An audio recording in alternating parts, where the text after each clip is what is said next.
આજે આપણે આવી ગયા છે સોશિયલ મીડિયા આશ્રમ। આ સોશિયલ મીડિયા આશ્રમ એ પોપટભાઈ ચેરિટેબલ ફાઉન્ડેશન ટ્રસ્ટ દ્વારા તૈયાર કરવામાં આવેલો આશ્રમ છે, જ્યાં પોપટભાઈની આપણે મુલાકાત કરીએ। અત્યારે સારું કન્ટેન્ટ ક્રિએટ કરે છે, તો એમને પણ સહકાર આપજો અને એમના વિડીયોને ફોલો કરજો। Thank you.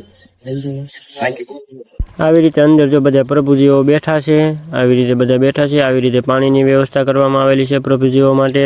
પછી અંદરના ભાગે જો કંઈક આવી રીતે વ્યવસ્થા સરસ મજાની છે અને બધા પ્રભુજીઓને અહીંયા સરસ રીતે રાખવામાં આવે છે, જોઈ જુઓ। આજે આપણે આવ્યા છે સોશિયલ મીડિયા આશ્રમ, જે પોપટભાઈ દ્વારા બનાવવામાં આવેલું છે, ત્યાં પ્રભુજીઓ માટે રહેવાની જમવાની ખૂબ જ સરસ વ્યવસ્થા કરવામાં આવેલી છે, તેમ તમને બતાવીશ, અત્યારે જોઈ લો। આવી રીતે કંઈક કોટેજીસ બનાવવામાં આવેલા છે સરસ મજાના। જો અત્યારે તો પ્રભુજી બધા સૂતા છે, જોઈ લો। આવી રીતે ઘણા બધા કોટેજીસ બનાવવામાં આવેલા છે, જો આવી રીતે લાઈનમાં એક પછી એક હું આ બધા રૂમો તમને બતાવીશ।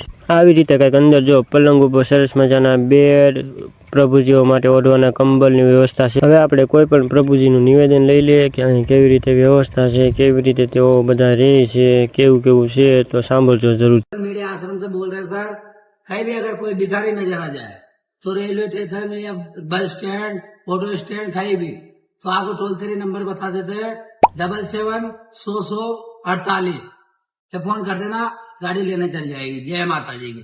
प्रभु जी यहाँ रहने की सुविधा, झाड़ू पोछा हम लगाते हैं बस। भाई जो काम कर सकता काम करो, जो नहीं कर सकता मत करो। आगे सुधार केंद्र है, वो कोई जेल नहीं है। सुधार केंद्र कोई बग जाता है ना, तो गांव से फोन आएगा, भैया कहाँ है, सुधार केंद्र खाना भी मिल जाए उनको, सब चाय पानी सब। कैसा लगा? बढ़िया, बहुत अच्छा लगा आपसे मिलके। सलीम भाई है हमारे।